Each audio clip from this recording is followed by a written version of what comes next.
Warning: the Savage Nation contains adult language, adult content, psychological nudity. Listener discretion is advised.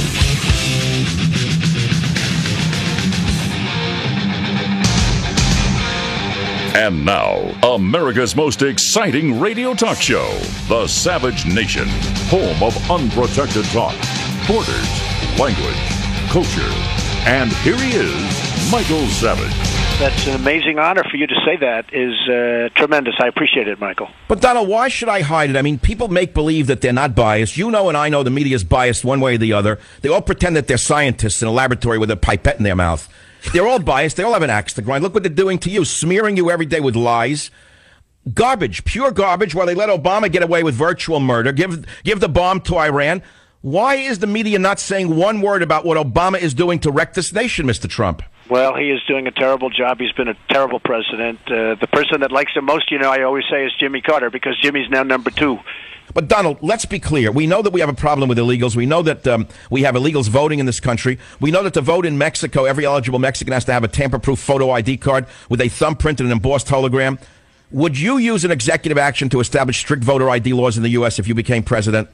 Well, something has to be done, and I can't believe it. Where they want to take away cards, they want to take away identification. I assume that means somebody could vote 10 times. I mean, who the hell's going to know the difference? But, it's incredible when you look. And you speak of Mexico, and I have I have so many people from Mexico. They work for me. They're wonderful people. They're great people. And I respect Mexico as a country. The problem is their leaders are too smart for it. They're very cunning, and they're very smart. That was Donald Trump on this show about a week and a half ago, and of course I played him to get your attention because everyone's ears and eyes will be on Donald tonight on the debate it's coming out of Ohio, I suppose. Yes. No one knows why it's in Ohio. I have no idea why they go to Cleveland or wherever they're putting it.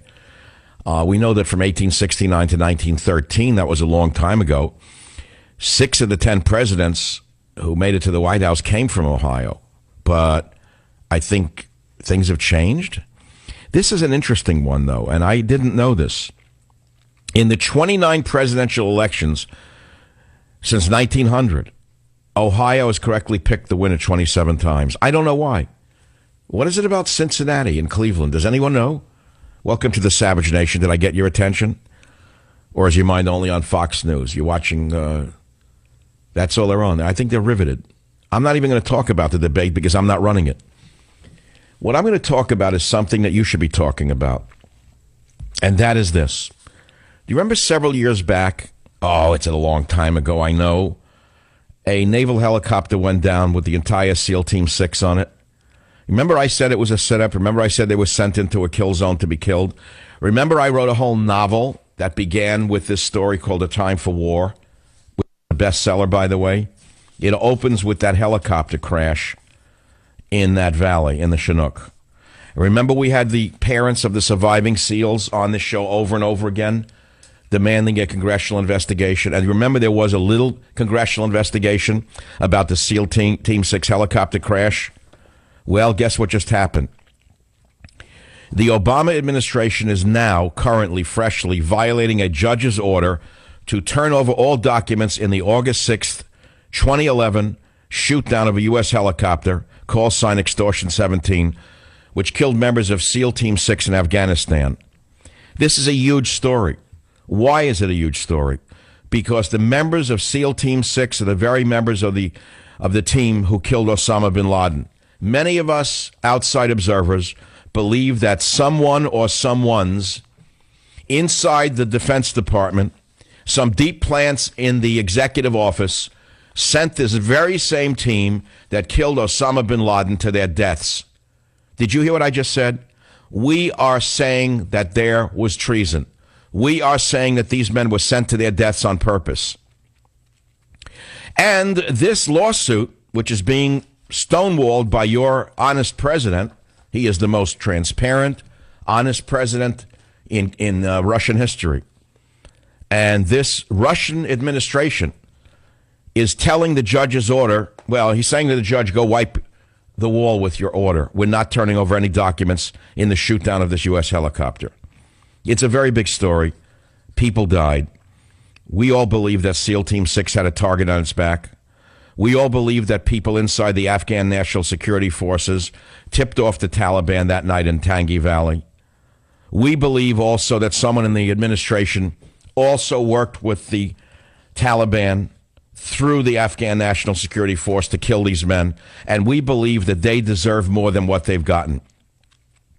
My hat is off to Mr. Klayman. You've got mail. Mr. Klayman is pushing this through a Freedom of Information Act case, but they will not release the records concerning the deaths of Navy SEAL Team 6. If you want to read more about this story, I know your mind is only on the debate. I get it.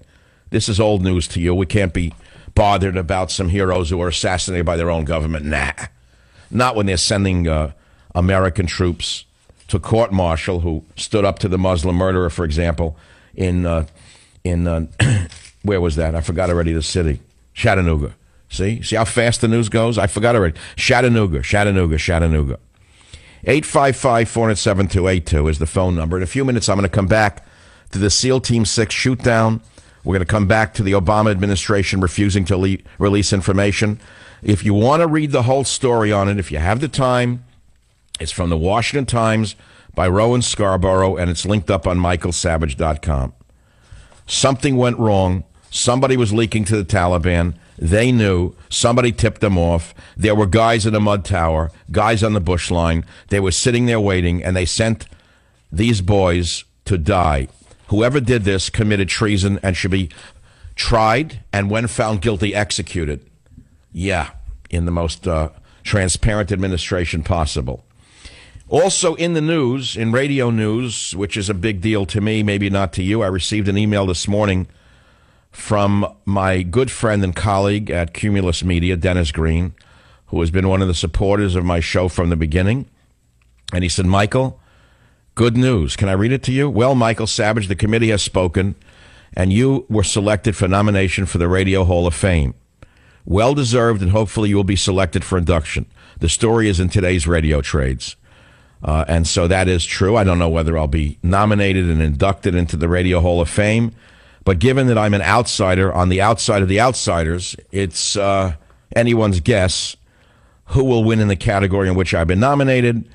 But it's sort of honor enough for me, an outsider's outsider, to have been nominated as one of those possible winners to the National Radio Hall of Fame. And if I'm not selected by the 400 industry professionals, the show will go on. It's that simple.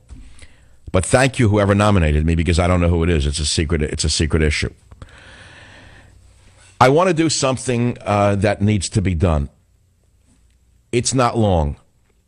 And for those of you who have any respect for our military and our men in uniform, especially those who died at the hands of some very evil people on SEAL Team 6, if you're at home, I ask you to stand up and put your hand on your heart.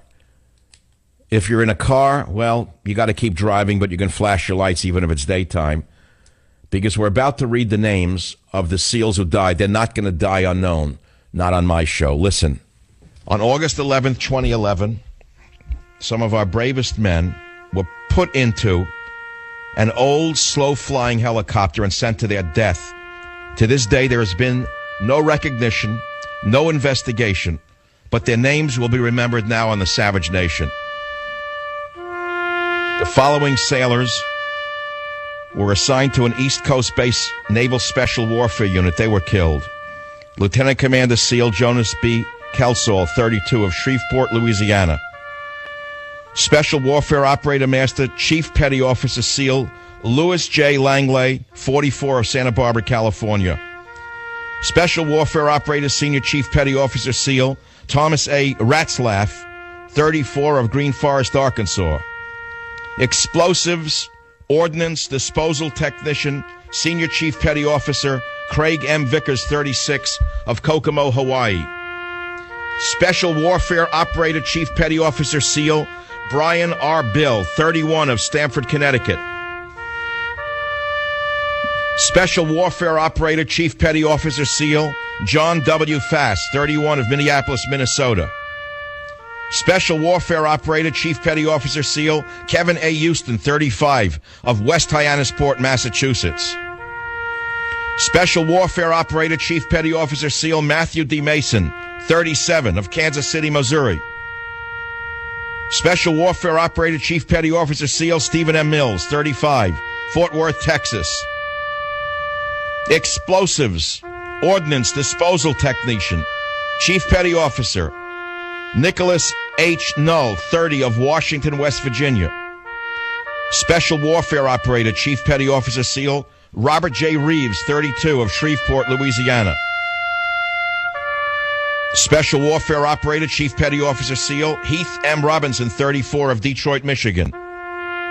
Special Warfare Operator, Special Warfare Operator, Petty Officer, First Class, Navy SEAL Derek C. Benson, 28, of Angwin, California. Special Warfare Operator, Petty Officer, First Class, SEAL Parachutist Christopher G. Campbell, 36, of Jacksonville, North Carolina.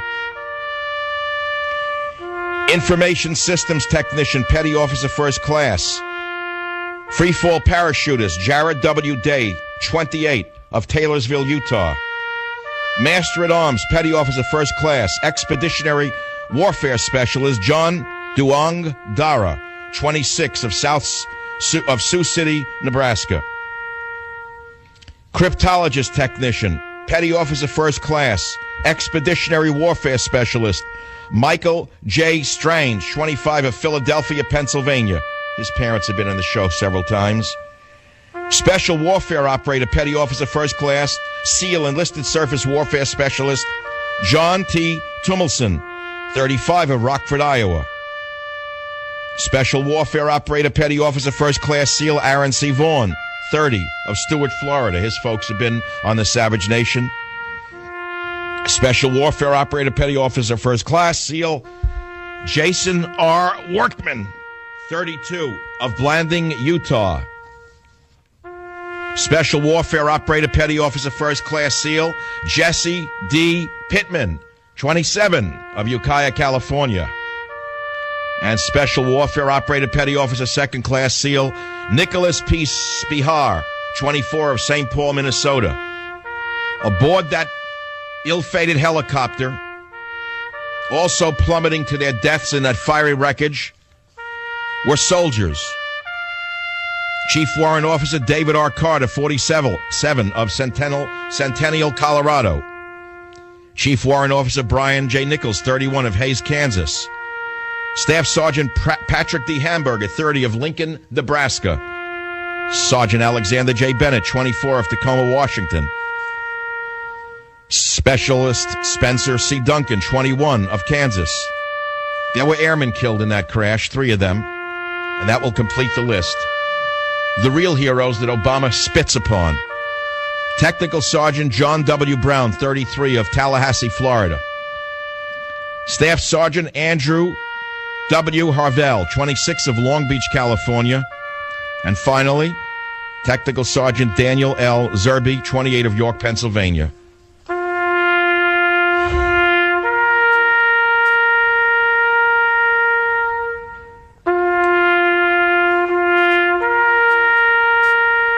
Join the Savage Nation. Call now, 855-400-SAVAGE, 855-400-7282. Savage. My Savage Nation is sponsored by SwissAmerica.com, the only company I trust to protect my wealth with gold and silver. Call 800-BUYCOIN.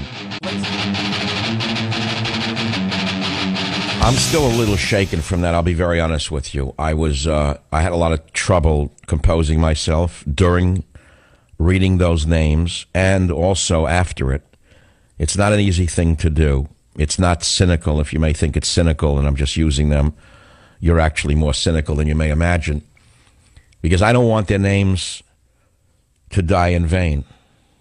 This administration is so putrid and so evil that they will violate a judge's order to turn over documents in the shoot-down of that helicopter where these Navy SEALs were executed, many of us believe by this administration, as payback for killing Osama bin Laden to somebody somewhere.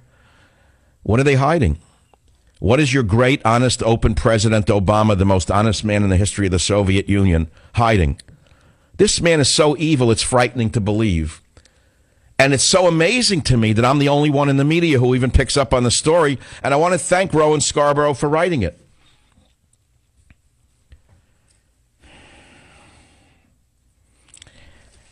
And if men strive together and hurt a woman with child, so that her fruit depart, and yet no harm follow, he shall surely be fined. As surely be fined, according as the woman's husband shall lay upon him. And he shall pay as the judges determine. But if any harm follow, then thou shalt give life for life, eye for eye, tooth for tooth, hand for hand, foot for foot, burning for burning, wound for wound, stripe for stripe. That's called an eye for an eye. It's an Exodus. It's the foundation. It's the building block of America. It's the very building block that the vermin in the administration are using jackhammers on every day of their filthy lives. From the time these filthy drug addicts entered college right until now, they're jackhammering our nation. They're jackhammering the granite of the Ten Commandments. There's nothing more that I can say other than that's what's going on. So I have this little radio show. I'm insignificant in the world of politics. We're all insignificant in radio. We think we're significant, but we're insignificant. We're very insignificant. We have no power whatsoever. The only thing we have is access to the truth and the ability to transmit what we perceive to be valuable and truthful for those of you who take the time out of a busy life to listen to us. That's all we have, but we're insignificant otherwise. Nothing. We mean nothing. We have no power. A mere congressman has more power than we do. We have no power whatsoever, and we have the most corrupt, filthy government in American history. It is so dirty that it makes the banana republics look noble by comparison. It's so filthy it makes the ex-Soviet Union look like a shining beacon on the hill. That's how dirty this country has become in the hands of your president and his sorority. If you want to comment on the eulogy I just gave for the SEAL Team 6, which many of you are calling about, some of you are so worked up it's not funny, go ahead and make our day. And then I'll give you all the news, views, and reviews that are valuable. Join the Savage Nation. Call now, 855-400-SAVAGE, 855-400-7282. Savage. Extra, hear all about it. Obama stonewalls SEAL Team 6 helicopter crash probe. Watchdog says, we have to thank Larry Klayman, who's been at this a long time, and he cannot get any information from this corrupt administration. Even though a judge ordered this corrupt administration to turn over documents in the shoot down of that U.S. helicopter that killed all members of, some members of SEAL Team 6, this corrupt administration will not turn over the documents. You know, we watch shows about corrupt South American nations. We see shows about drug lords. We see shows where drug lords secretly run the country. We see shows where South American nations are in the grips of a small group of fanatics. And you say, well, it can't happen here. Well, it's happened here right in front of your eyes. It happened right in front of your eyes, and it's happening right now. He's on another vacation now in Martha's Vineyard. He gave his lowest speech in the history of his presidency yesterday on the nuclear deal with Iran, and he ran off to Martha's Vineyard to be with the billionaires and millionaires that he bashed 2 seconds before. Again, his usual fare, which is deception and demagoguery. And then he accused anyone who opposed the Iran deal of committing treason. It's beyond comprehension how he gets away with it. But let me go to the callers, because many of us see the truth but wait.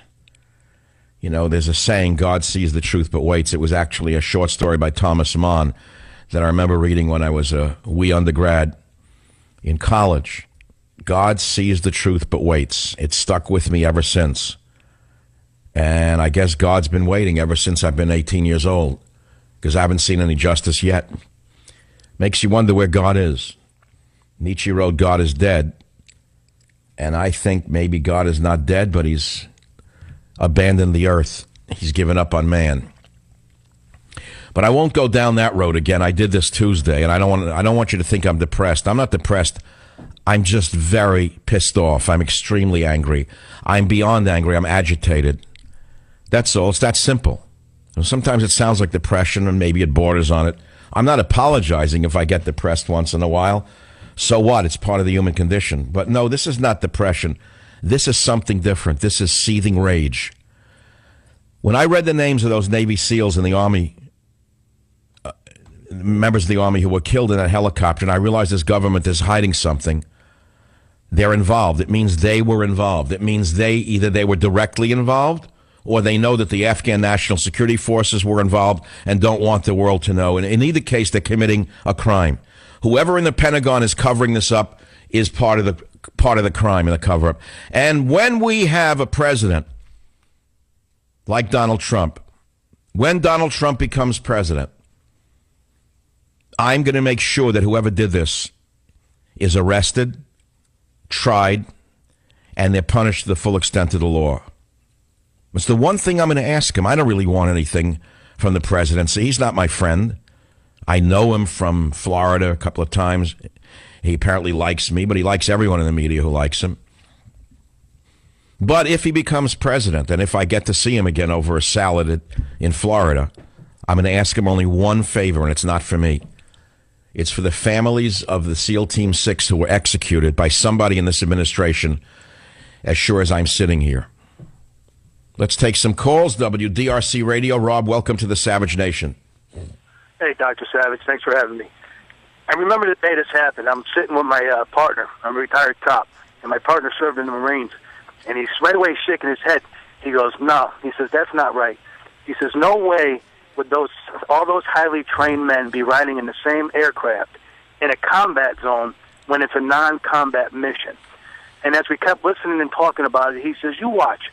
In a few days or weeks or so, they're going to come out and say, oh, they got the men that did this, and wouldn't you know they did it? How the heck are they going to know who shot down that thing from these cowards hiding in the woods? It's amazing. It's disgusting. I got goosebumps when you started doing it. I was driving. I had to pull over, and I did put my hand over my heart. Doc, I've been on you for 3 months. I was sold after 3 minutes. Keep up the good work. Thank you for what you're doing. Thanks for you. You can hear the man has steel in his heart. You see, the names, just the names themselves of the SEALs, as I got moved because the names were the names of Americans. They were just American names from American cities. I didn't hear the name of anyone from Manhattan. I didn't hear the name of anyone from Hollywood, California. I didn't hear the name of anyone from Marin County, California. I didn't hear a name from anyone from any of the other Porn Belt cities. No, they're too busy mocking the military. They're too busy supporting, well, why go down the litany? I've written about it. I've talked about it. It's not going to make my point any stronger. You kind of get the picture, don't you? Who are the men who keep this country from disappearing altogether? You kind of get the picture. Like the white cop who was killed by the black thug the other day in Nashville, Tennessee at another traffic stop. I didn't hear Obama give a speech about white cops being killed in the streets of America. Instead, he flew off to Martha's Vineyard to be with the billionaires and millionaires that he bashed 2 minutes before. I didn't hear any eulogy for the white cop. By the way, a former military man with 2 children who was executed at a traffic stop.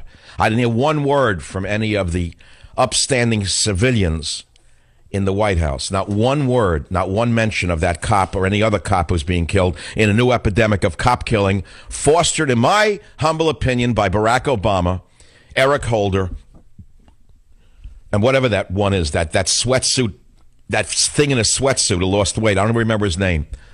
That ugly thing in a sweatsuit who went on a Jenny Craig, and now he goes in and out of the White House. Birds of a feather flock together, that's all I can say. I never thought I'd wake up to the day that a street rat like that would be invited in and out of the White House 100 times. I never thought I'd see the day that a street rat like that would pick the next Attorney General of the United States of America. I never thought this country would fall to this level. Never. I never thought it could happen here. Okay, whatever. Whatever. Line 3, Kurt, WBAP in Dallas, where the show is thriving, booming in Dallas. For some reason, Dallas loves Michael. Go ahead, please. Well said. A street rat is better than Al Sharpton because a street rat doesn't know what he's doing. That street rat that goes in and out of the White House knows what he's doing. When I heard that eulogy, Mr. Savage, I turned it up very loud in my Tony neighborhood. If my wife would have been here, she would have scrutinized me and said, "Turn that down, you're going to disturb the neighbors." Well, the Tony neighbors heard it loud and clear. Those men of honor that were slaughtered either by Afghan national commanders or maybe in cahoots with ours, I don't know. But I do know that special forces don't travel around in a Chinook all bundled up. And that we all knew that there was something wrong with that from the get-go. And I read the slapdash investigation report, all BS. And let me tell you something. I stood straight up when I heard those men's names with the taps behind, loudly portrayed in my backyard across my neighborhood, and it brought tears to my eyes. And I will always fight for their honor. And you know what else it says in the Old Testament? Expose the wicked and raise the righteous. And you just raised the righteous. Now, God, expose the wicked. Yes, sir. There's no way to add to your statement. And I thank you for the call. No, I knew there was something wrong. And when it happened, I had many discussions on this show with people who were working for the government who would call and say I was wrong. I had never heard of an entire SEAL team being put on an old, slow-flying Vietnam-era helicopter. They're never sent into a Chinook, into a combat zone, so far as I know. They usually sent in fast attack helicopters and split into two teams. They were sent to their deaths by somebody in this country in cahoots with the Afghan national who were on the ground there. That's what many people think, including the parents of some of the dead. You know, I dedicated a novel to this. It's not for sale. I'm not selling a book. I know it becomes embarrassing when you have competitors in the business who are so jealous of my ability to produce so much. But I wrote A Time for War, my second novel in the Jack Hatfield series. And if you remember the novel, it opens in the Tangi Valley, Afghanistan. The entire novel begins with a Chinook helicopter carrying a squad of Navy SEALs, which suddenly plummets to Earth. Next scene is a car driven by FBI agents tailing a suspicious vehicle, which is mysteriously rendered immobile in San Francisco. Cisco. Do you know what just happened in the news? Do you remember reading about the Jeep Cherokee that was rendered inoperable while it was running? How come I was able to write about cars being rendered inoperable in the novel A Time for War, published in 2013? Because I was ahead of my time, because I foresaw what could be done from remote locations with the new technologies available. So, who really killed the SEALs? Oh, we don't know. It's not important. Just a bunch of crackers. Just a bunch of crackers. Just some white boys from the heartland of America. Not really important. Not really important to the great man in the White House or the First Lady. Nah, not important at all to Joe Biden, who would be president. Well, anyway, I did what I had to do. And I don't know what I want to do now. I don't want to talk about the debates tonight. Is that what you want to talk about? You could turn on Fox News, which you're doing anyway. I mean, we're going to all watch it. Everyone can't wait. As soon as my show is over, everyone's going to flip the TV on. I get it. I'll probably watch it. What am I going to see? I'm going to see 10 guys up there. I'm going to see 3 people from Fox News. We know who the slime ball is already. We know it's that ludicrous creature who I call Meatloaf Jr., Chris Wallace, who's going to try and be the wise guy. I don't like people who sneer in the media. Let me start with that. I've always hated people who had a permanent sneer on their face. This guy was born with a sneer on his face. And I don't like him. And he said the other day he's going to throw a hairball at Donald Trump. Well, we'll see who eats the hairball last. I think it'll be Walachinsky along with the rotten meatloaf his father left behind. So we'll all wait and see. But what are you really going to see? Okay, so you're going to get a question. Martha Washington is going to pretend she's in the middle. Walachinsky is going to make believe he's wild and crazy. They ought to give him the check pants and let him speak Polish at the same time. That's an old joke. He's the wild, crazy card. Then, of course, there's the only journalist on the panel, Bret Baier, who I respect because he actually does investigative reporting of the real McCoy.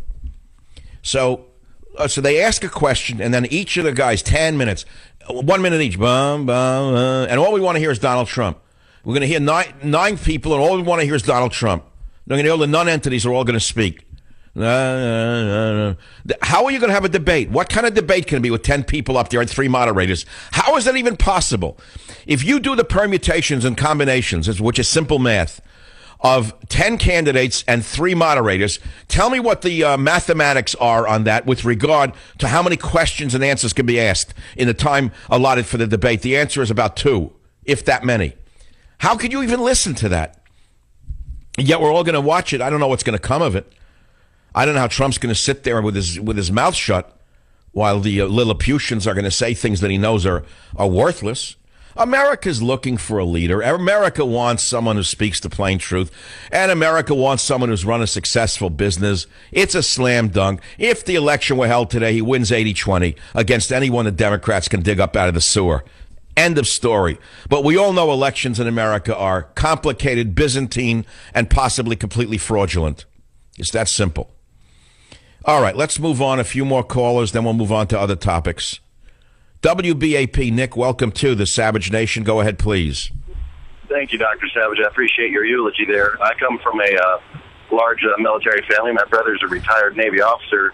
He's mentioned some things to me that I'm not allowed to repeat here on the air about things about Navy SEALs. And my question is the government really being wise by doing misleading things towards the lives of Navy SEALs? Are these the people they want to be pissing off? They really need to ask themselves that question.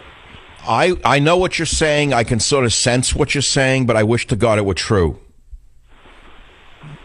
Well, I've heard stories from my brother, and these are not guys you want to cross. You do not want to cross a Navy SEAL. And if this comes to light that they've done something to these Navy SEALs and the government's responsible, these guys are not the guys you want to cross. Well, then wait a minute. Here's the story.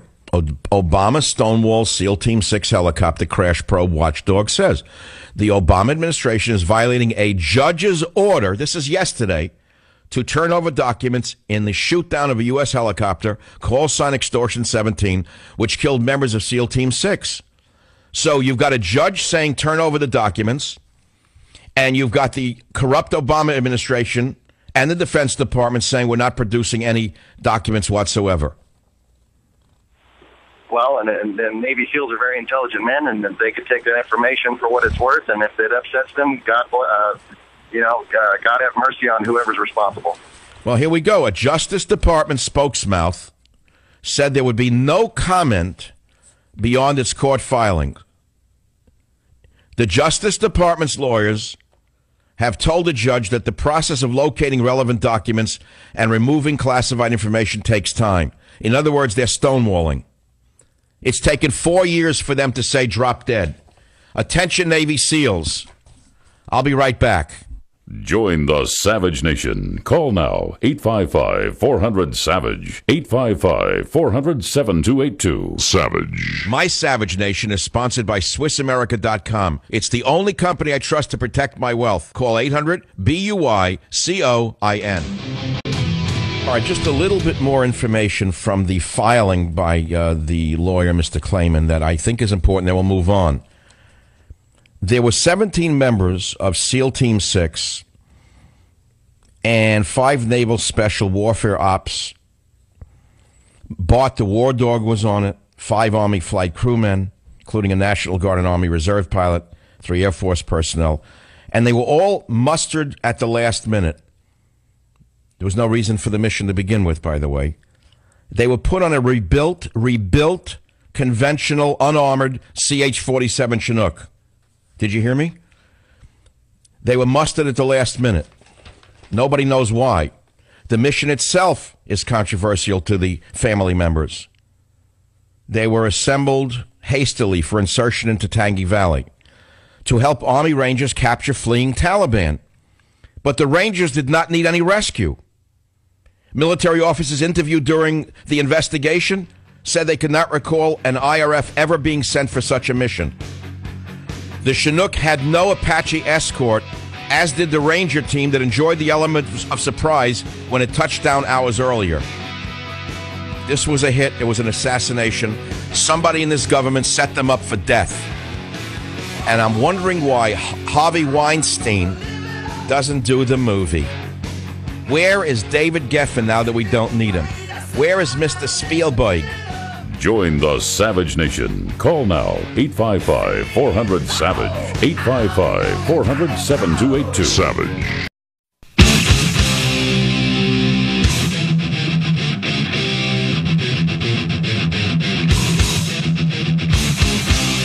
Warning.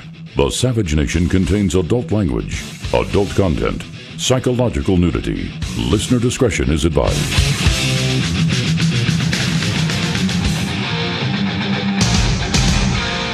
And now, America's most exciting radio talk show, The Savage Nation, home of unprotected talk, borders, language, culture. And here he is, Michael Savage. In hour number one, I talked about the deaths of the SEAL Team 6 in the helicopter crash in 2011 in Afghanistan. I told you that the government is stonewalling a federal judge's order to turn over all documents in the shoot-down of that helicopter. I told you I believe it has all the earmarks of an assassination of SEAL Team 6, the very same team that took down Osama bin Laden prior to their being sent on this mission. I also told you this would make a heck of a movie, but that Weinstein and company will not touch it. What a movie that would be. You know, movies can change mass audiences in so many directions. And as you well know, they spend most of their time swaying audiences to hate America, hate the police, hate the church, hate God, hate the family, etc. What a movie this would make. I can even recommend the novel upon which it could be based, called A Time for War by Michael Savage. But that's not the point of my doing hour one. Hour number two, we're moving to a domestic terrorism event. Article on WorldNet Daily, will Louis Farrakhan be arrested for his call to kill whites? Written by Leo Holman.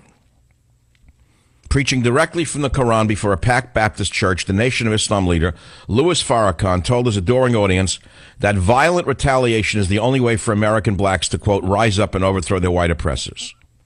Conservative black leaders told WND that they believe Farrakhan's statements went beyond the limits of free speech into the realm of criminal incitement, although a noted constitutional attorney cautioned that prosecuting on these terms would be an uphill battle.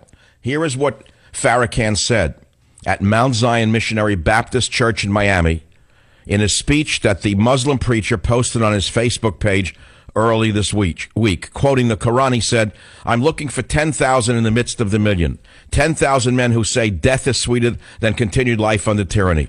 Farrakhan then launched into a poetic tirade against whites, backed up with Quranic verse. The crowd responded with a standing ovation as the 82-year-old Muslim preacher bathed in the moment. Let's listen to the speech and let me decide. Let me hear what you, the American audience, thinks of the Muslim preacher Louis Farrakhan spewing his racist, hate-filled message on the Savage Nation. I'm looking for 10,000 in the midst of the million. Midst million. 10,000 fearless men who say death is sweeter than continued life under tyranny. Death is sweeter than to continue to live and bury our children while white folks give the killer hamburgers. Death is sweeter than watching us slaughter each other to the joy of a 400-year-old enemy. Death is sweeter. The Quran teaches persecution is worse than slaughter. Then it says retaliation is prescribed in matters of the slain. Retaliation is a prescription from God to calm the breast of those whose children have been slain. Or let's turn the hate monger off. You get the overall flavor of Louis Farrakhan. Jack Cashiel, a WND contributor and author of the new book Scarlet Letters, The Ever-Increasing Intolerance of the Cult of Liberalism Exposed, said that the presidency of Barack Obama has resuscitated and breathed new life into hate preacher Farrakhan's ministry, encouraging the hater to spew ever more outrageous racial invective. Cashill told WND the following. He said, the Obama presidency has given the 82-year-old Farrakhan new life. By racializing just about everything he has touched, Obama has raised black paranoia to new heights, and Farrakhan is exploiting that paranoia with potentially lethal consequences. Now, Farrakhan's Miami speech has been going viral on social media. Not a word from the White House or the media on Farrakhan's call to wage jihad on America's police. Do you believe this? Can you believe this is going on in this country right now? Well, of course you can believe it. It goes on every day. It goes on every day. Farrakhan is, let us say, a little less varnished than some in the White House. Let's put it to you that way. A little rougher around the edges. Not as smooth. Not as convincing. But the message is sort of the same as that of Al Sharpton, is it not? What do you think the protests in Ferguson were about? What do you think happened in Baltimore? You think it happened in a vacuum? All right, you get the picture. So I don't have to go on and on. Just give me a little background of what's going on in the United States of America under this administration. 855-400-7282. KSFO Radio. Wes, welcome to the Savage Nation. What's your topic? Good afternoon. I just wanted to give you a little interesting local knowledge about the fine Marine, not a former U.S. Marine. He will always be a Marine. Sean Bolton, gunned down in the street here in Memphis because he happened to step upon a couple of guys doing a drug deal. After he was killed, our black Democratic mayor said, this is another example of guns in the streets. It's not. It's an example of someone on supervised release. The director of the police, Tony Armstrong, asked him after he was taken into custody. He was talking to him, and the perpetrator said to him, Tony Armstrong in a press conference called him a coward and a cold-blooded killer. And the first thing he wanted to tell the police director was, I'm not a coward and I'm not a cold-blooded killer. This is all under the umbrella of Barack Hussein Obama. I know who's leading. I know who's encouraged this killing of the cops. I know who's encouraging this epidemic. It was Obama. It was Sharpton. It was Eric Holder. We know that. We watched it unfolding for months. I was railing against it. I said this is going to lead to an epidemic of police killings. I know what's going on. But Obama is such a silk smooth operator. He gets away with it. The congressman, out of 535 men and women, I cannot believe there are less than a handful that aren't colluding with this man. This man is not one of us, and I believe he is an enemy of the state. That's my opinion. But this is the manifestation. The only thing that's transparent. Well, why would you say that? Just because he's giving Iran the nuclear bomb and telling us it's the equivalent of peace? Why would you say such a thing like that? Isn't he a man of peace who wants peace on earth and goodwill to man? I mean, he's giving Iran the nuclear weapon in order to avoid a nuclear war. How much smarter can you get than that? The only thing that's transparent about him is that he is a traitor. All right. I don't think you're alone in that observation, but I thank you. There's nowhere I can go with that. WABC Paul on the issue of the hate preacher Louis Farrakhan quoting the Quran. Go ahead, please. Yes, Mr. Savage, what I wanted to say was that the way he's promoting this in a Baptist church, which the Lord of Jesus Christ and the Holy Spirit, which is a totally different religion, shows that he wants to try to convert everybody from what they are to his religion. And the other thing I wanted to speak about... Well, look how far he's gotten under the guise of being a preacher. Look how far he's gotten under that umbrella. Look how far Al Sharpton has gotten calling himself Reverend Sharpton. It's a racket that works, isn't it? You could go to Chicago, and there's mass killings still black and black, and he has his own preaching in all the prisons. So I guess maybe he's trying to get everybody to kill each other so he can bring his Muslim faith into more of these prisons where they're bringing more of these people in. Someone wrote this, Farrakhan should be marching on Planned Parenthood. It kills far more potential followers than any other entity known. In New York, we had 30,000 black kids killed in 2014 or 2000. Farrakhan is spewing the same hate as Hitler, Mao, North Korea, and Iran. And he's within our midst. He gets away with it under the guise of freedom of religion. All right, what more can you say about it? This is not all we're going to do. I just wanted you to hear it because I've held it for 2 days now. Many of you never heard the speech, and many of you never heard about this story at all. And you heard it now. So there you are. And what are we going to do next? We're all just waiting for the debate tonight. I know that. As soon as my show is over, that's all you're going to watch. I understand that. So I'll tell you what I'm going to do because I planned it a couple of days ago. And that is this. At 30 minutes after the hour of this hour, changing from what we're doing now, SEAL Team 6, Farrakhan's hate speech calling for 10,000 men to become suicide murderers in the United States of America to kill white cops. We're going to go to something lighter.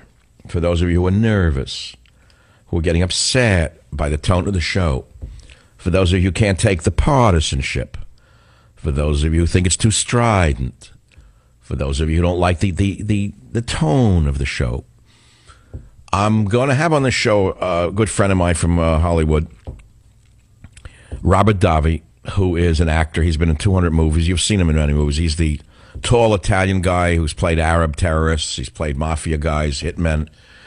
And he's a great guy, all-around wonderful guy. But he's also a fabulous singer. And he's doing a singing tour. He's going to be joining us. And I think I'm going to just talk with him about, well, I want to know about his show coming up in New York City this weekend. But I want to talk with him because he grew up in New York. I want to ask him what life was like when he was a kid in the streets of Brooklyn. And I want to reminisce with him a little bit about life in America back then. He's a little younger than I am, but he and I get along pretty great. I mean, he cracks me up a lot, which is hard to do. I don't laugh very easily. He makes me laugh. I love going out with him.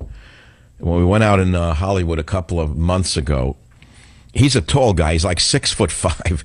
This guy's enormous. He's big. His hands are the size of like meatloaf, like plates of meatloaf. I just love this guy. I mean, he plays the part.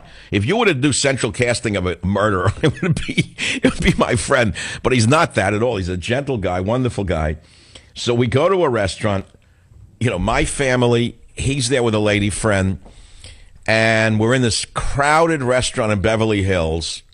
Naturally, I would assume everyone in there is a super Weinstein liberal.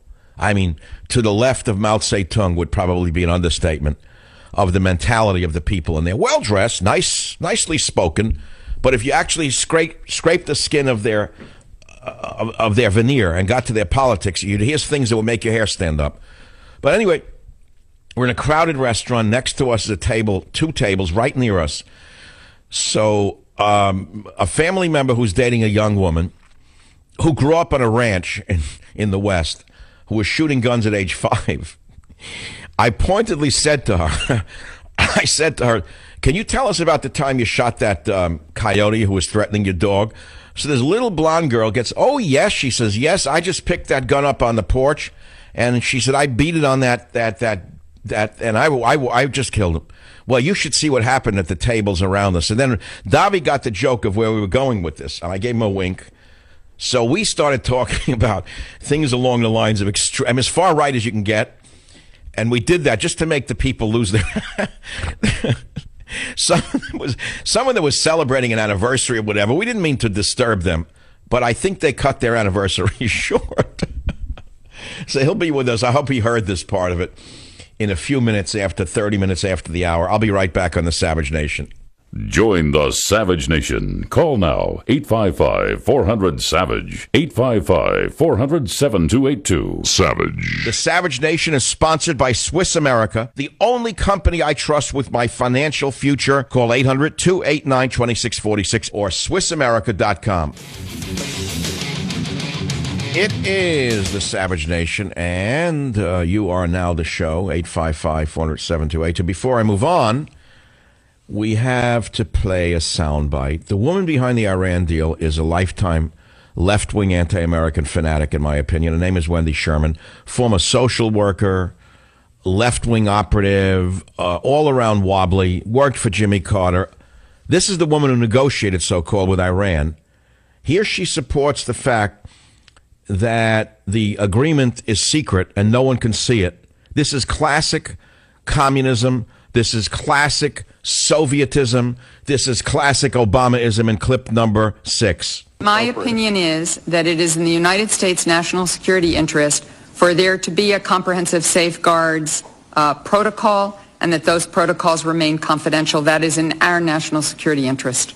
I think that the system that has been put in place that maintains these as confidential documents between the IAEA and the countries with which it operates under the Comprehensive Safeguards Agreement is appropriate.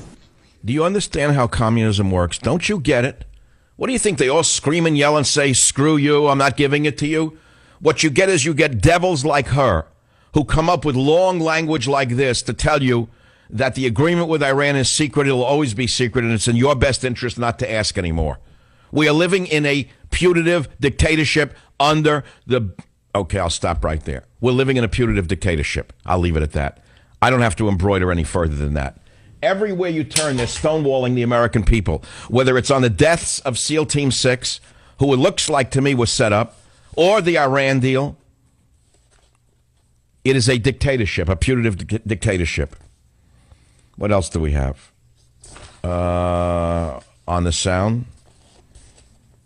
Okay, let's go to clip 15. I think you'll know immediately who this is in clip 15. Let's play it. It is an attack. You look at beautiful Kate, and you look at, what's going on in San Francisco and Jamil, and so many people being killed and hurt badly, and people are coming through the border that are really bad hombres and bad dudes, and these are people that Mexico doesn't want, and other countries where they come from, they don't want them. And in my opinion, and the opinion of others, they force them over them. Well, why should they take care of them? Let the United States put them in their prison. They just walk right in.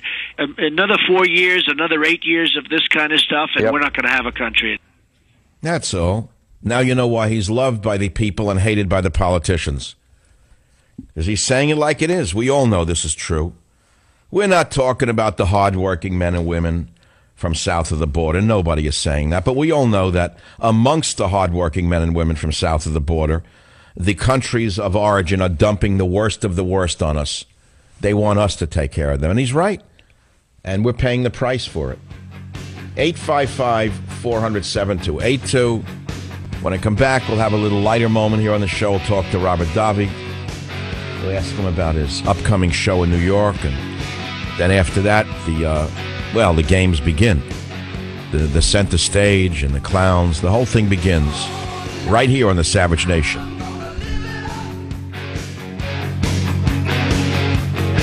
Join the Savage Nation. Call now, 855-400-SAVAGE, 855-400-7282. Savage.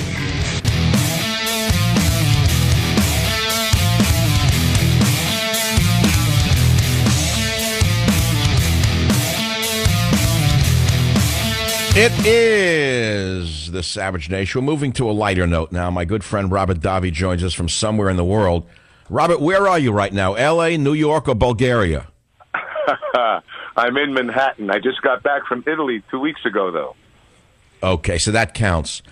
So you're taking Manhattan. Aren't you performing this Saturday somewhere in New York?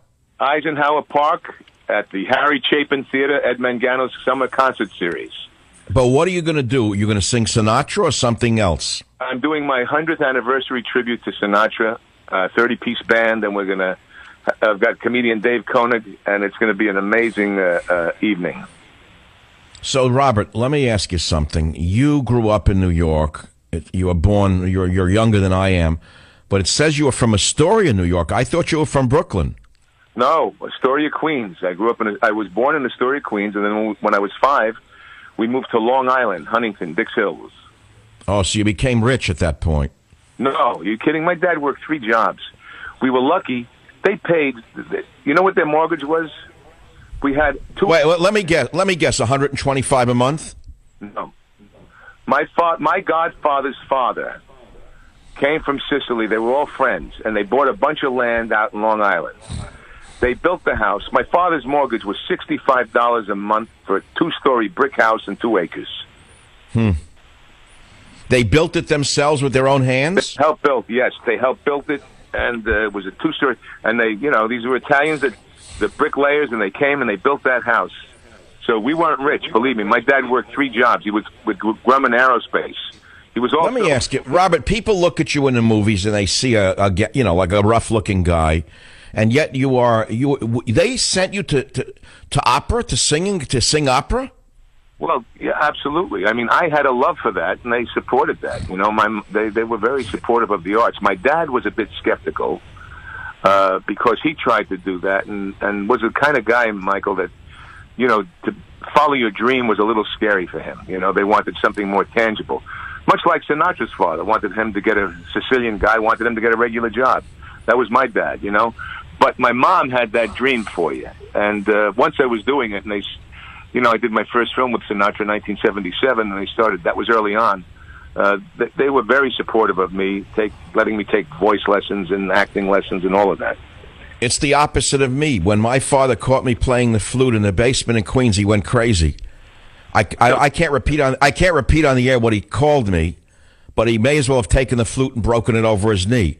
And that was the end of my musical career. I mean, you're lucky you had a mother who at least supported your artistic nature. Yes, the mother supported that artistic nature. Although my dad, one time I remember playing his guitar down in the basement, and they were calling me up for dinner. And I didn't come up for dinner, and he took the guitar and threw it down the basement, broke the... There you go. So I knew we had something in common. When you told me about the flute broken, I immediately related to that image, let me tell you, Michael.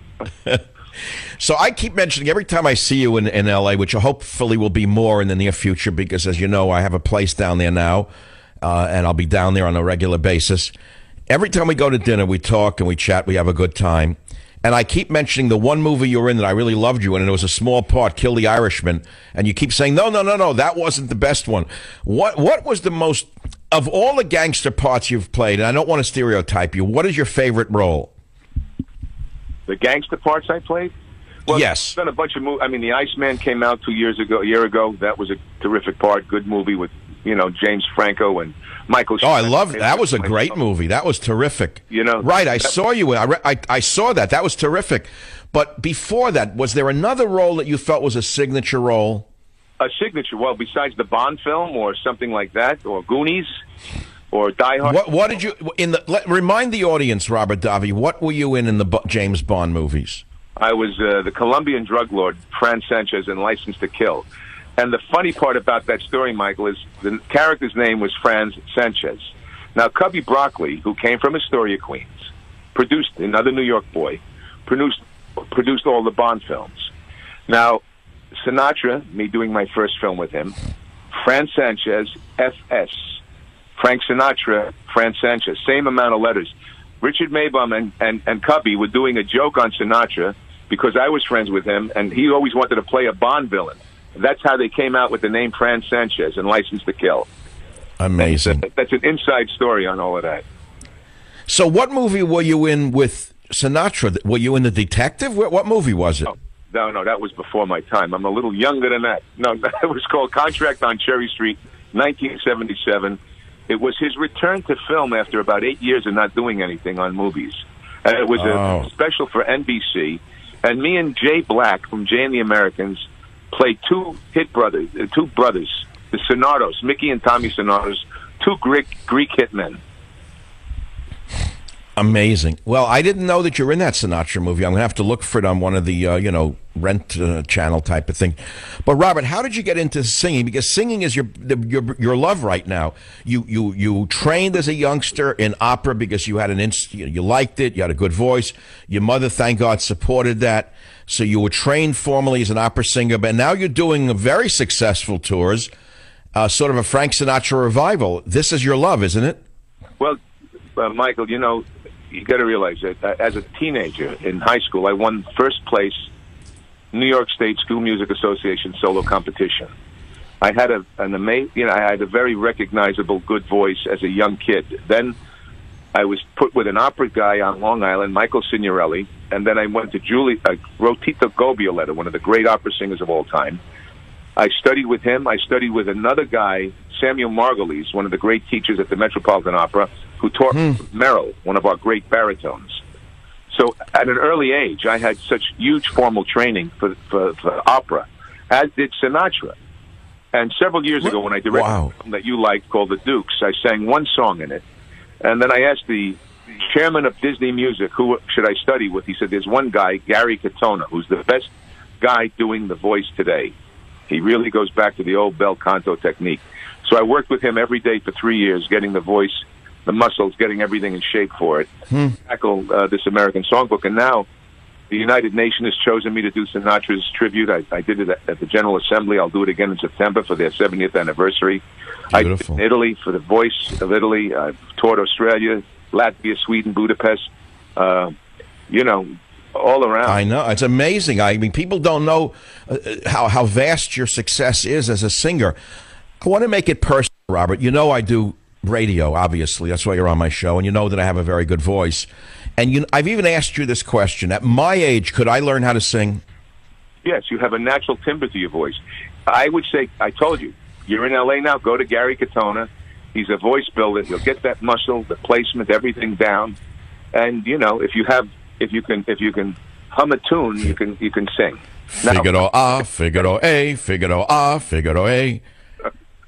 You may be the Yiddish repertoire, you know, for the machine. I know Rabbi Volare, oh. No, I'm not good. I got to get that voice right. Volare, oh. That's a tough song to sing, by the way. Well, Domenico Madunia did it initially, Volare, and Dean Martin did a great rendition of it. That's my next... Robert, here's what I want to do. When I come to L.A., I want to meet the voice teacher. I want to learn how to sing Pagliacci. That's all I want to know. I want to get the clown costume, the makeup, and I want to sing Pagliacci before I die. Original. And I want to put I want to put it on YouTube. Would that would be tremendous, huh? Would you get a big orchestra to back you up? I'll do anything you suggest. You're going to tell me what to do. I mean, if we shoot the music video in the costume, you got to have a real orchestra up there, and you doing this. Pagliacci would be like a sensation. It'd be like Gangnam Style on YouTube, over 1 billion hits. So, Robert, I know this is a crazy question, and you know that you and I have fun when we get together. You know, do you ever meet people? I'm talking to my audience now. That, like when you were a kid, people remember goofing around with people where you kind of were happy all the time when you were just sharing words back and forth, and they made you happy and you made them happy. You and I do that for each other. We reminisce, we goof around, we joke about Hollywood, we both joke about the liberals. I was telling the story before you came on about the last time we all ate in Beverly Hills in that crowded restaurant, and the family member was with a young lady, and I primed her to talk about shooting a coyote with a rifle and how the table next to us left the restaurant, and then you got the joke, and then you started doing stuff like from the movies, and then the next table got up uncomfortably. Yeah, but we didn't want anybody around us. You know, the Sicilians knew how to clear out a room real quick, too. So when are you going to be in San Francisco? I don't know. we gotta hang. I gotta do a show. You know, nobody ever comes here. This is like the end of the empire. Everyone goes to New York, L.A., Chicago, Miami. Nobody comes here. It's like a dead end. This is like the last stop on the IRT. But I tell you, New York, you know, you get you're a New York boy at heart. You come back to this city here. Long Island is so beautiful. And, you know, Eisenhower Park there. I mean... Where is Eisenhower Park on Long Island where you're going to perform this Saturday? Meadow. It's East Meadow on Long Island there. We're Hofstra, near Hofstra. But it's 3 times bigger than Central Park. Eisenhower Park is huge. Well, wait a minute. You're performing... Okay, so in that park, is there an amphitheater, a theater? How does that work? Or it's open air? What is it? Yes, it's out in it's a beautiful... Harry Chapin Lakeside Theater. It's the Lakeside Theater. It's a gorgeous setting. And you bring your blanket or your chair. I had 13,000 people last year, Michael. 11,000 the year before. I'm hoping we get 15,000. Unbelievable. You know, when you mention New York, you know, I live on the West Coast for so long. Do you know what I crave right now? And I'm going to be in New York, God willing, in about a week and a half. I'm going to visit for a week. You know what I want to smell? I want to smell the ailanthus trees. There's a certain smell coming off the foliage this time of year. You know how the trees, when the heat, the stickiness, there's just an odor, aroma comes off the trees, and the way the crickets sound and the birds at this time of year. I really miss it. I'll be honest with you. You got to come out to Long Island because I stay sometimes at the Oheka Castle. A guy named Gary Melius rebuilt that. He's one of the great Americans because he took a thing which was the second biggest home in America. Otto Herman Kahn built it in the 20s, 1910, 1915. They let it go, and he got it back more than several years ago and restored it. But it's what they used. Baz Luhrmann, Mike, used to do the what did he do? The Great Gatsby. That's where they filmed it. And they filmed the blank space, the Taylor Swift. If you want to see what that looks like, here it is. It was 10 minutes from my house. I never knew it was there till a couple of years ago when Ed Mangano brought me out for the first show, and they put me up at Ohika. It's a wonder of American. I mean, it's the architecture and the grounds. It's just incredible. You come out. So that's this Saturday. Just one time. What time is the show, Robert? The show starts at about 7 o'clock. I've got the comedian, and then it's in full swing about 8. So, but they get there early, get your place on the Unbelievable. But there's no admission for it, right? It's just walk in. Ed Mangano they have sponsors that come. No, but I'm saying it's free to the. Is it free to the public or not? Free to the public. Free to the public. Oh, well, that should attract the crowd, especially my audience. Joking. Hey, Robert, here's a role for you in the future. And before we go, Donald Trump is my favorite candidate so far. Yes, me too. Good. So I'm thinking that when he becomes president, maybe someone could do a movie about Chapo Guzman escaping from the prison in Mexico. You could play Chapo Guzman. That Ridley Scott's already doing it. No, are you going to be in it? Who knows? I mean, who knows? But the Ridley Scott, they already announced. I think it was Ridley Scott. I remember reading that someone's already doing the escape of that. But I did that guy, in Bond. They learned from us. I escaped in the Bond film, we had to. You got to watch that. The opening. You see how I escape in that. It's very clever. Well, I see how you escaped from Astoria to become world famous. That I can see. Well, that was and Astoria is like the spot to be in these days, I'm told. Isn't that amazing? It was kind of it was downtrodden when I was a kid, and now it's very fashionable. What isn't in New York? It's so expensive.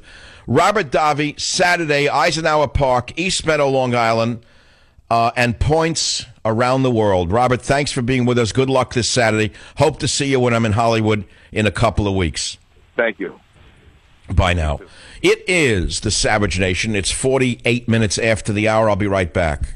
Join the Savage Nation. Call now, 855-400-SAVAGE, 855-400-7282. Savage. Hey, our Savage Nation is sponsored by SwissAmerica.com, the only company I trust for wealth insurance, gold and silver. Call 800-BUICOIN.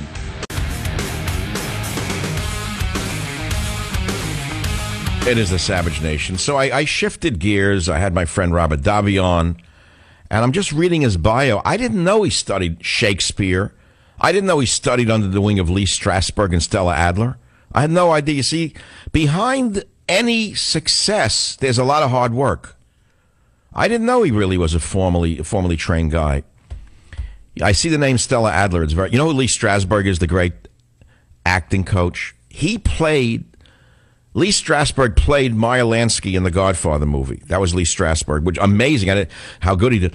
But Stella Adler, I have a funny story about that in the minute that remains in this hour before we get back to normal, boring programming about politics, death, and dying of America. I had a friend. I haven't talked to him in 20 years. All around, he was a friend of mine. Let's put it that way. He wanted to be an actor. So he went to Stella Adler at that time, and he came back crestfallen. I said, what happened? He said, she told me, she put a cork in my mouth, and she told me to walk around the studio all day with the cork in my mouth, this big cork. He never went back to the acting class. I just laughed about it because that's the first thing an actor must have to learn, is how to shut their mouths. I'm thinking maybe that's the way to teach someone how to be a talk show host, is get giant corks, like a number 7 cork, and I'll have a school for would-be talk show hosts and put a cork in their mouth. Not a bad idea. Anyway, when I return in the next hour, it will not be the debates. I can't do it. It's all over the place. How much can you take of it? Right? Join the Savage Nation. Call now, 855-400-SAVAGE, 855-400-7282. Savage.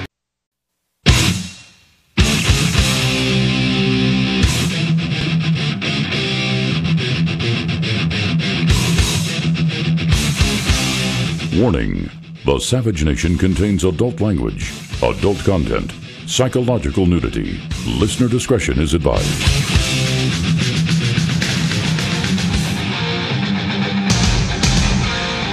And now, America's most exciting radio talk show, The Savage Nation, home of unprotected talk, borders, language, culture. And here he is, Michael Savage. Welcome to The Savage Nation, hour number 3. Of course, no one is listening. Everyone is now tuned on the television to watch the second-tier candidates make fools of themselves, answering no questions from non-entity interviewers. And the main ring appears in an hour, as you well know. Everyone will shift to television then, obviously. And no one's listening to me right now. I would think the audience is diminished to like 12 people across the country. But I have an hour to do. I'm going to do it. So in the first hour, the story was Obama stonewalls probe into deadly SEAL Team 6 helicopter crash. Huge story. We covered that. Then we covered Louis Farrakhan calling for outright its murder in the United States of America. Not one word from the sterling creatures in the White House. So I'm going to move to something else, which is food. An article came out this morning that I want to share with you. Regularly eating spicy foods associated with a lower risk of death, British Medical Journal study suggests. I didn't know that. I figured that it would have killed you faster because of burning out your gut or something. The mouth-burning, eye-watering, and cough-inducing sensations that come with eating spicy foods might make some people feel like they're dying, but in reality, eating spicy food could reduce their risk of death, new research reveals. People who ate spicy food daily were 14% less likely to die during a long-term observational study conducted by a team of researchers at the Chinese Academy of Medical Sciences than those who ate spicy foods less than once a week. Well, all right, let's stop right there. First of all, the Chinese Academy of Medical Sciences, I wouldn't put right up there with the top tier. So, number one. The study included 500,000 participants in the China Kadoorie Biobank. But I will caution you, it does not demonstrate causation. The authors even say that. And then they always need more money for further work. That's the thing about research. Always they need further work, more research. So people who were eating, hot foods with capsaicin, red pepper, which contains capsaicin, the main active component in chili peppers, know that it's pretty good for them. But I'd be very cautious with high doses of capsaicin. I'll tell you that. But the fact is that chili peppers are the most commonly used spices, not only in this study but in most spices around the world. The other types of spices also increased along with that of chili peppers, could contribute to the observed inverse association with death. Nonetheless, they also note that capsaicin has been extensively researched and associated with anti-obesity, antioxidant, anti-inflammatory, anti-cancer, and anti-hypertensive effects, as well as improving glucose homeostasis. They also note that the antimicrobial function of capsaicin could impact people's gut microbiota. That's in gut microbiota. In plain English, let me boil it down. Red peppers kill bacteria.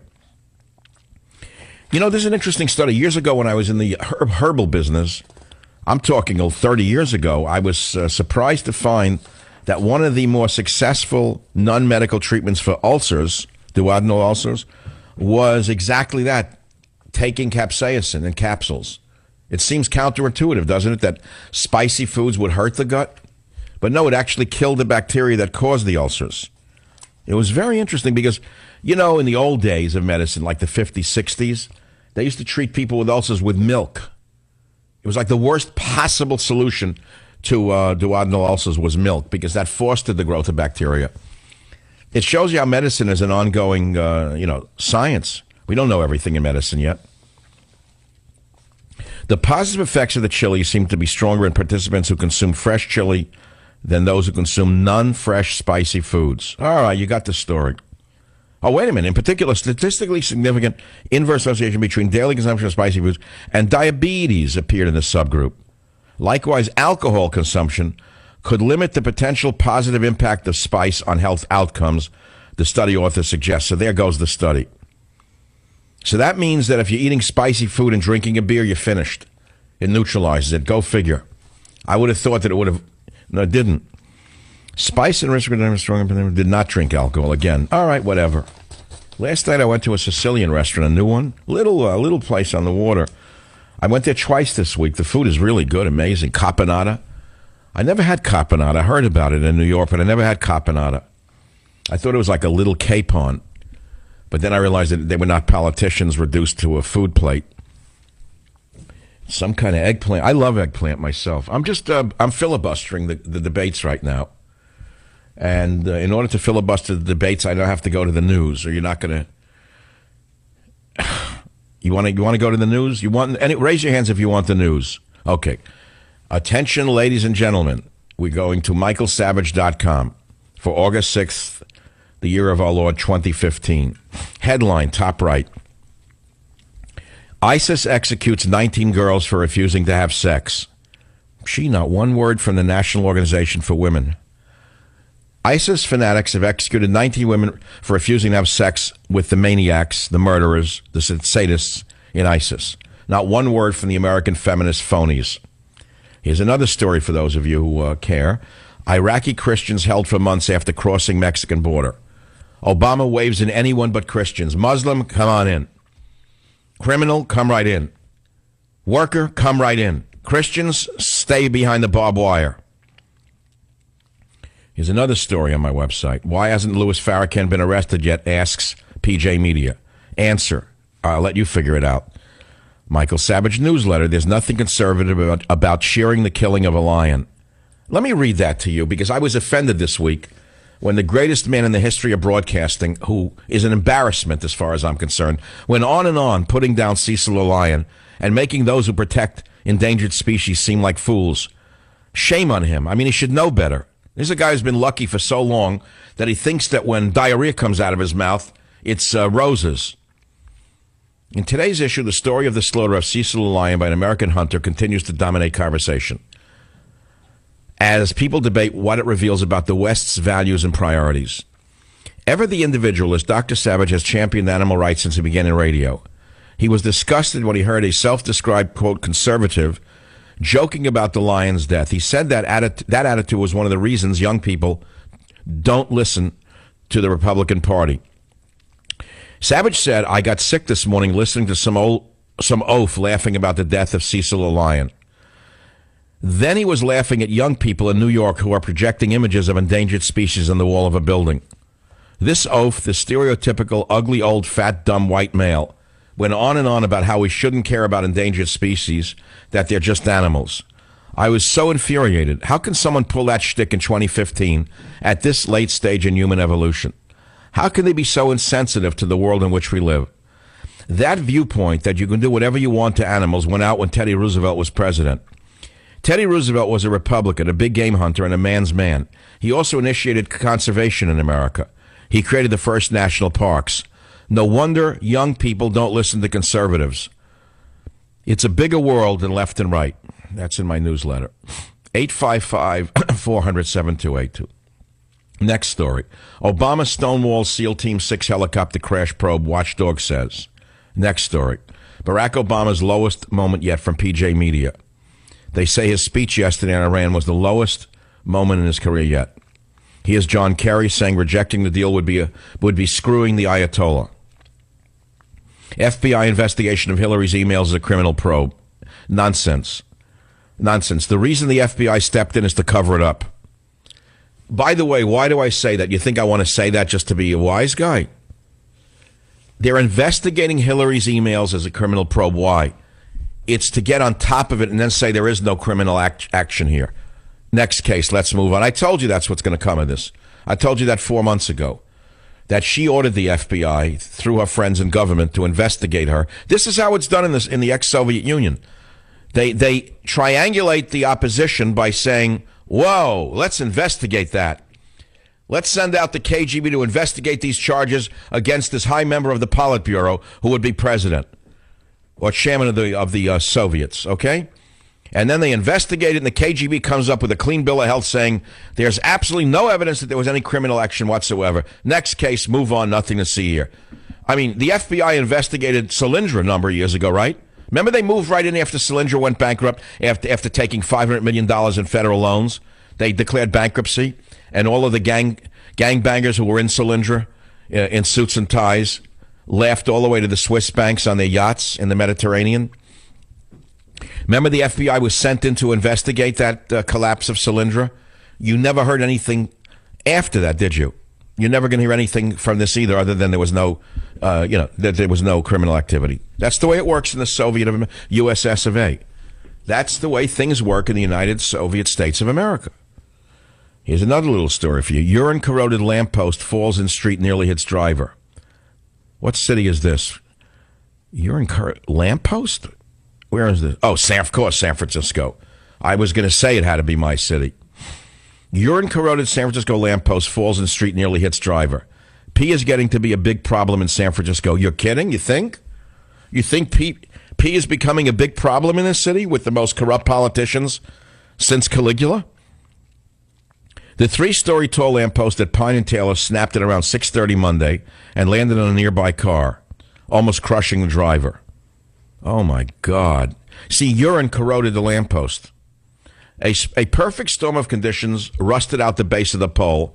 San Francisco Public Utilities Commission officials, when they're not stealing money or rigging bids, they look at lampposts, and caused it to fall. At the time, the lamppost, which was already old, was damaged by urine and weighed down by an oversized banner. We believe there was some contribution of dog or human urine on the base of the pole. PUC spokesman Tyrone Jouet said, okay, yeah, right. That's all. But they won't stop the bums from peeing on the lampposts. No, that they won't stop. They're the sacred cow of San Francisco. The poor homeless people. The word homeless itself is a communist term. What do you mean homeless? Where's it written in the Bible or anywhere else, or the Declaration of Independence or the Bill of Rights, that thou shalt have a home, that the government owes you a home? Where's it written? If you're a drug addict or a bum and you fall in the street, it's your problem, not mine. I didn't put you there. You put yourself there. All right, I'm not saying hurt you, but that's your problem. Clean up your act and go get a job. Take a job as a janitor. Then we won't have so many illegal aliens doing the jobs as janitors because you're not doing them. No one there. It's a dead zone. I get it. Here are the winning essays in the Savage Scholarship Contest. They're on michaelsavage.com. I got to tell you this is a funny story. It meant a lot to me. As I said, I went to this restaurant last night. Small place, new place, and I'm not going to say where. The food was exceptional, better than anything I've had in the Bay Area ever. I went twice this week. I get very enthusiastic. So the owner's wife came up and she said, well, she's the owner too, I guess. I shouldn't say the owner's wife. That's sexist. I should say the owner came up. The owner came up to me and she said, one of my customers is your biggest fan. And she went on saying she's a 92-year-old woman who loves you, Michael. She hangs on your every word. And she said that you gave away $100,000 to 5 deserving college students. I said, yes, I did. She said, that's just wonderful. Do you know that that's the first time anyone ever mentioned that scholarship contest to me ever outside of radio business? And right now, I got to tell you this. It is, I can't even read the thing, 19 minutes after the hour. And that means one thing. That means it's time to pay the bills. I'll be right back. Join the Savage Nation. Call now, 855-400-SAVAGE, 855-400-7282. Savage. Your Savage Nation is sponsored by SwissAmerica.com. It's the only company I trust for tangible assets, gold and silver. Call 800-BUI-COIN. Welcome back, all of you loyal listeners to the show. You know, this is the test of a talk show host a day like today at this hour. I got to tell you.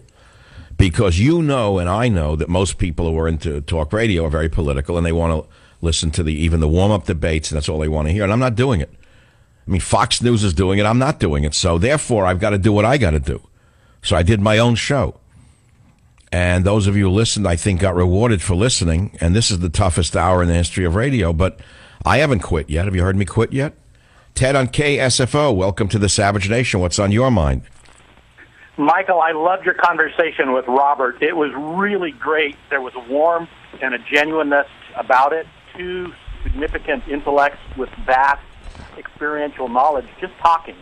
And it was so... That's very nice to say, because if you look at Robert, you can say, oh, he's just an actor, he's just a this, just a that, tall, dark, with a pockmarked face. He doesn't look like one of the pancake makeup pundits. Or you look at me and say, yeah, what does he know? But the fact of the matter is he and I do have a certain chemistry, and I wouldn't say he's a close friend, but every time I'm in L.A., I call him and we have dinner, and I would consider him a person I enjoy being with.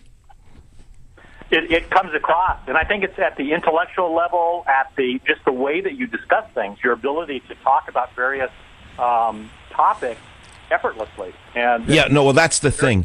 We mesh, and I don't know whether it's a New York thing or the milieu in which we both grew up, because we come from totally different backgrounds, and yet we communicate. And I think that when two men communicate that effectively in this age, when people are so atomized and separated from each other, it becomes sort of magical. I think that's what you heard. Absolutely, and it came across full speed. There was a movie back in around 2010 with Steve Kurgan and Rob Brandon. It was called The Trip, and these two guys just basically sat at a restaurant table, set up a camera, and talked. You guys could do that, and people would just listen. I'm telling you. That would be interesting. Thank you for the suggestion. Years ago, there was My Dinner with Andre. That set off the whole conversational type of movie. I've thought about it many times of doing that kind of movie, because just hanging out with someone who knows how to talk, where sparks start to fly and you can just goof around and talk about anything, is kind of interesting in an age when people are afraid to talk, number one, then afraid to express themselves, number two, and three, have nothing to say to begin with. So we could talk about opera, we could talk about songs, politics. I mean, I don't want to divulge his politics, but I think you pretty much know what they are by the fact that I consider him a friend, and he's on the show. And how after he's been in 110 movies and he survives in liberal Hollywood, that tells you the man has what's known in Brooklyn as, it's a family show.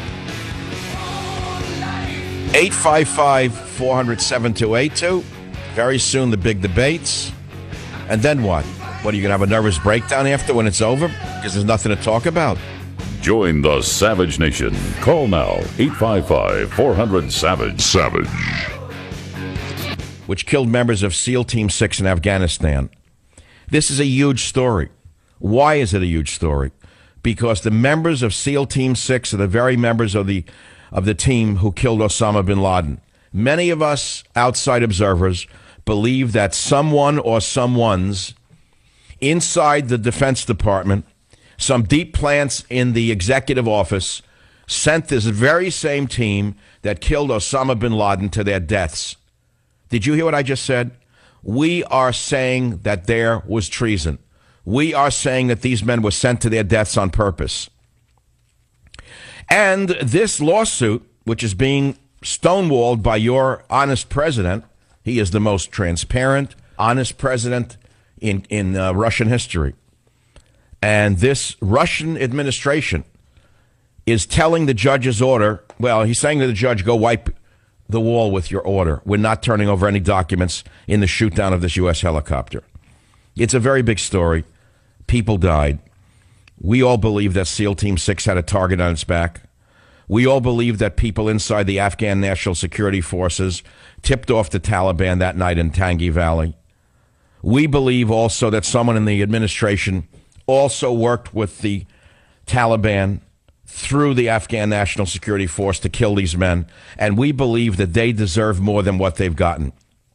What is your great, honest, open President Obama, the most honest man in the history of the Soviet Union, hiding? This man is so evil, it's frightening to believe. And it's so amazing to me that I'm the only one in the media who even picks up on the story, and I want to thank Rowan Scarborough for writing it. And if men strive together and hurt a woman with child, so that her fruit depart, and yet no harm follow, he shall surely be fined. As surely be fined, according as the woman's husband shall lay upon him. And he shall pay as the judges determine. But if any harm follow, then thou shalt give life for life, eye for eye, tooth for tooth, hand for hand, foot for foot, burning for burning, wound for wound, stripe for stripe. That's called an eye for an eye. It's an exodus. It's the foundation. It's the building block of America. It's the very building block that the vermin in the administration are using jackhammers on every day of their filthy lives. From the time these filthy drug addicts entered college right until now, they're jackhammering our nation. They're jackhammering the granite of the Ten Commandments. And there's nothing more that I can say other than that's what's going on. So I have this little radio show. I'm insignificant in the world of politics. We're all insignificant in radio. We think we're significant, but we're insignificant. We're very insignificant. We have no power whatsoever. The only thing we have is access to the truth and the ability to transmit what we perceive to be valuable and truthful for those of you who take the time out of a busy life to listen to us. That's all we have, but we're insignificant otherwise. Nothing. We mean nothing. We have no power. A mere congressman has more power than we do.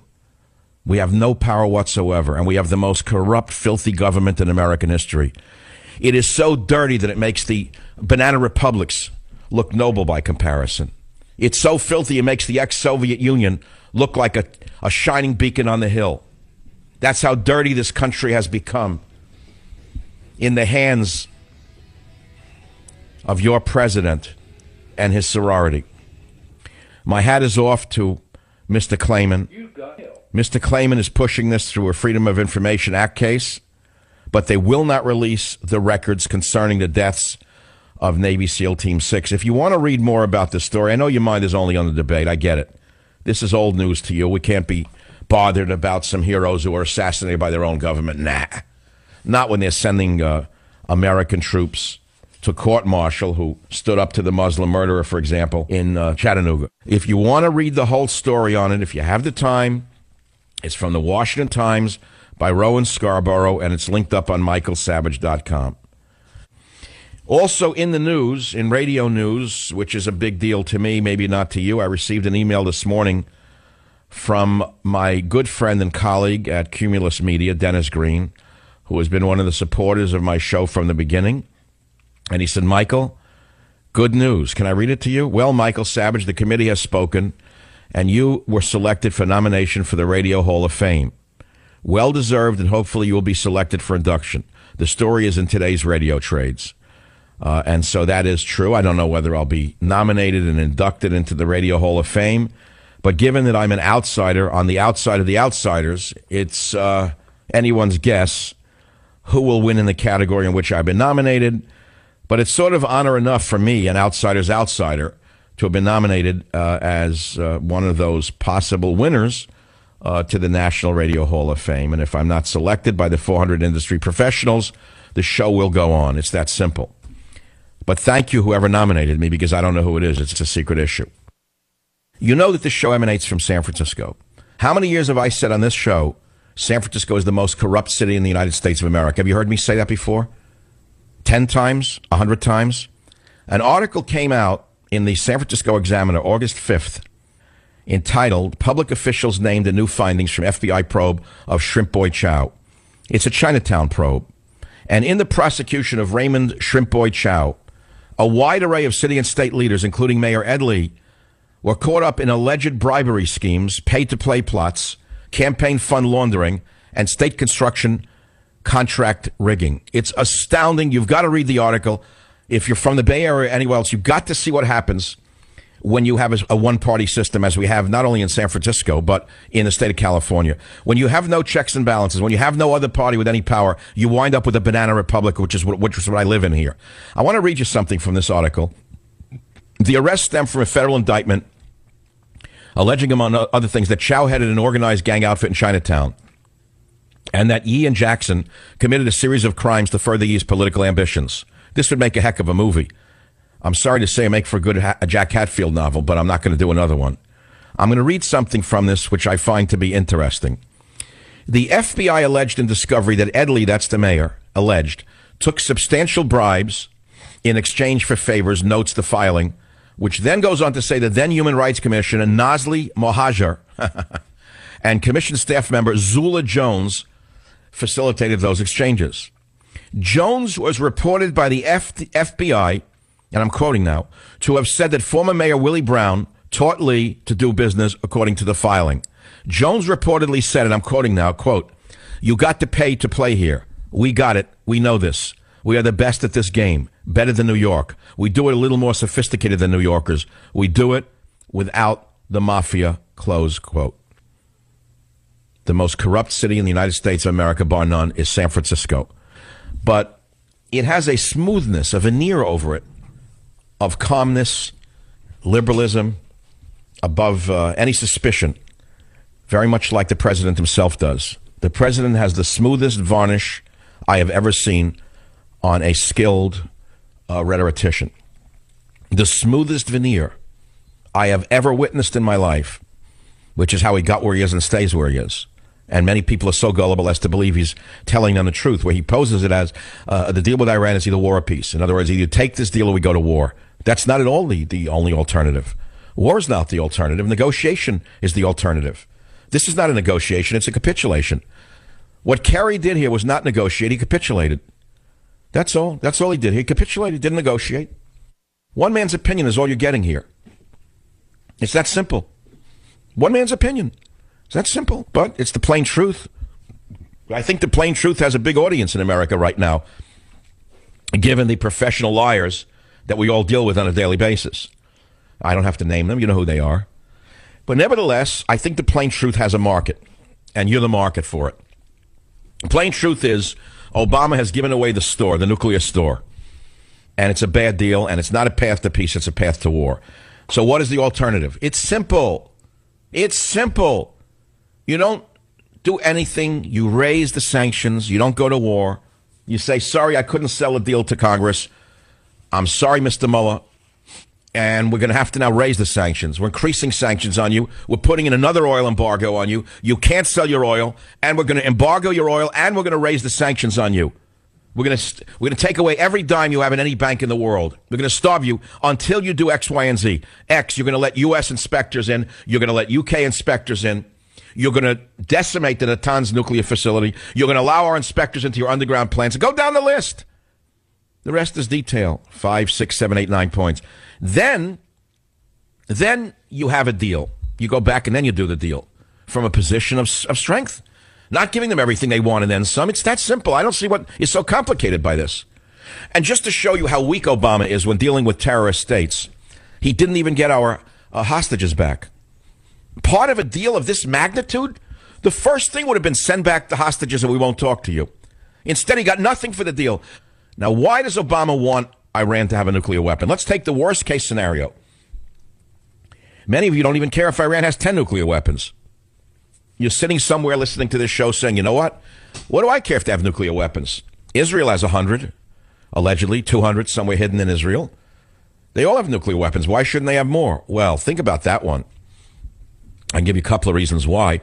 Israel has never threatened to wipe a nation off the planet. Israel's never said, I'm going to use a nuclear weapon to wipe anyone off the planet. I don't know any nation has ever done that. Pakistan, which is a Muslim nation, has had nuclear weapons for a long time now. They've never said, we're going to wipe India off the planet, thank God. They never said we're going to wipe anyone off the planet. They're run by rational Muslims. Pakistan is run by rational Muslim leaders. Iran is not run by rational Muslim leaders. Iran is run by a group of fanatical, apocalyptic Muslim leaders. Do you understand that? If you only understood the mindset of the mullahs, you might be able to understand what I'm saying to you. It's not about Muslim versus non-Muslim. This is about rational versus insane. The mullahs are insane. They're apocalyptic. They want war. They want nuclear war. They don't believe that unless there is a war to end all wars, meaning a war that wipes out humanity, then their vision, their twisted vision of Islam can only be realized after that. Do you understand that? Has anyone ever put that on the table? This is the Savage Nation. I'll be right back. Join the Savage Nation. Call now. 855-400-SAVAGE. 855-400-7282. Savage. The Savage Nation is sponsored by Swiss America, the only company I trust with my financial future. Call 800-289-2646 or SwissAmerica.com.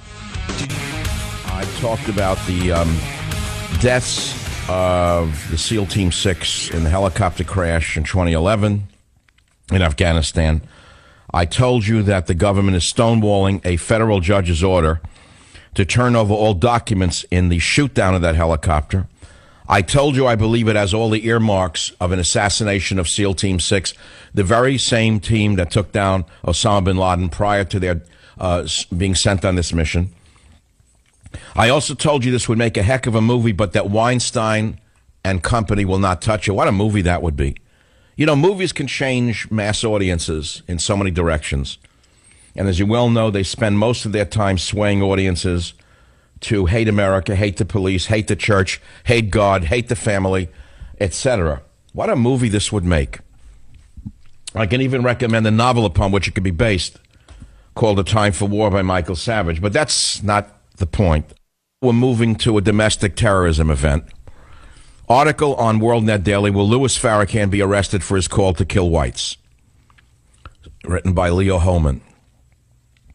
Preaching directly from the Quran before a packed Baptist church, the Nation of Islam leader, Louis Farrakhan, told his adoring audience that violent retaliation is the only way for American blacks to, quote, rise up and overthrow their white oppressors. Conservative black leaders told WND that they believe Farrakhan's statements went beyond the limits of free speech into the realm of criminal incitement, although a noted constitutional attorney cautioned that prosecuting on these terms would be an uphill battle. Here is what Farrakhan said at Mount Zion Missionary Baptist Church in Miami in a speech that the Muslim preacher posted on his Facebook page early this week. Quoting the Quran, he said, "I'm looking for 10,000 in the midst of the million. 10,000 men who say death is sweeter than continued life under tyranny." Farrakhan then launched into a poetic tirade against whites, backed up with Quranic verse. The crowd responded with a standing ovation as the 82-year-old Muslim preacher bathed in the moment. Let's listen to the speech and let me decide. Let me hear what you, the American audience, thinks of the Muslim preacher Louis Farrakhan spewing his racist, hate-filled message on the Savage Nation. I'm looking for 10,000 in the midst of the million. Million. 10,000 fearless men who say death is sweeter than continued life under tyranny. Death is sweeter than to continue to live and bury our children while white folks give the killer. Or let's turn the hate monger off. You get the overall flavor of Louis Farrakhan. Jack Cashiel, a WND contributor and author of the new book Scarlet Letters, The Ever-Increasing Intolerance of the Cult of Liberalism Exposed, said that the presidency of Barack Obama has resuscitated and breathed new life into hate preacher Farrakhan's ministry, encouraging the hater to spew ever more outrageous racial invective. Cashiel told WND the following. He said, the Obama presidency has given the 82-year-old Farrakhan new life. By racializing just about everything he has touched, Obama has raised black paranoia to new heights, and Farrakhan is exploiting that paranoia with potentially lethal consequences. Now, Farrakhan's Miami speech has been going viral on social media. Not a word from the White House or the media on Farrakhan's call to wage jihad on America's police. Do you believe this? Can you believe this is going on in this country right now? Well, of course you can believe it. It goes on every day. It goes on every day. Farrakhan is, let us say, a little less varnished than some in the White House. Let's put it to you that way. A little rougher around the edges. Not as smooth. Not as convincing. But the message is sort of the same as that of Al Sharpton, is it not? What do you think the protests in Ferguson were about? What do you think happened in Baltimore? You think it happened in a vacuum? All right, you get the picture. So I don't have to go on and on. I'm just giving you a little background of what's going on in the United States of America under this administration. Savage.